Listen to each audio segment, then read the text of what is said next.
Hello guys, আসসালামু আলাইকুম। সবাই কেমন আছেন? আশা করি সবাই ভালো আছেন।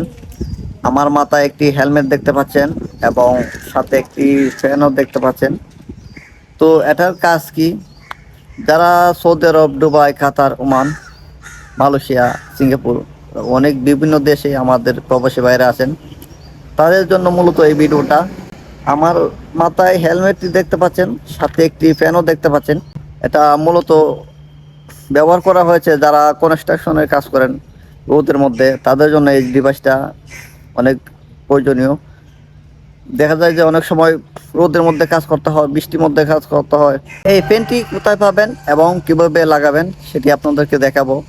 তো আগে বলে নেই, এটা কেনার প্রয়োজন নেই, আপনি নিজেই বানাতে পারবেন জিনিসটা। এই ডিভাইসটা আমি নিজেই বানিয়েছি, কারণ বাংলাদেশে আপনারা জানেন অনেক সময় অনেক গরম থাকে।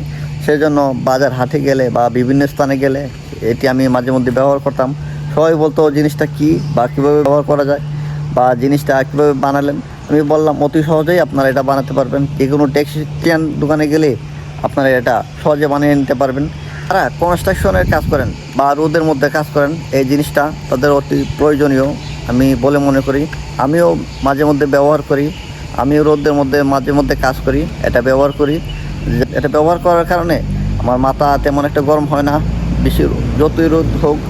তো সবাই চেষ্টা করবেন এটা ব্যবহার করার জন্য।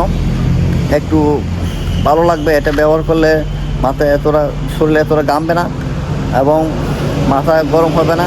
এবং চুল পড়া, যাদের চুল, অনেকেই হেলমেট ব্যবহার করে চুল পড়ে যায়, তাদের চুল পড়াটাও আশা করি কিছুটা কমবে। কারণ হেলমেট ব্যবহার করলে মাথা গরম হওয়ার কারণে চুল অটোমেটিক পড়ে যায়।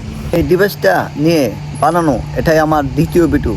এর আগে আমি একটি ভিডিও বানিয়েছিলাম, তবে সম্পূর্ণ ডিটেলস আমি বলতে পারি নাই। তো এটার একটা উপকারিতা হলো আপনি সামান্য রোদেও এটা ব্যবহার করতে পারবেন। এই যে দেখেন, একদম রোদ নাই বললেই চলে, মেঘ মেঘ আসার অবস্থা, কিন্তু তবুও এটা চলছে। আপনারা ক্যামেরায় কতটুকু বুঝতে পারছেন আমি জানি না, কিন্তু এই যে আমি অফ করে নিলাম, এবার দেখেন চলতেছে। তো এটা ব্যবহার করলে আপনারা অনেকটাই উপকারী হবেন আশা করি। আসসালামু আলাইকুম।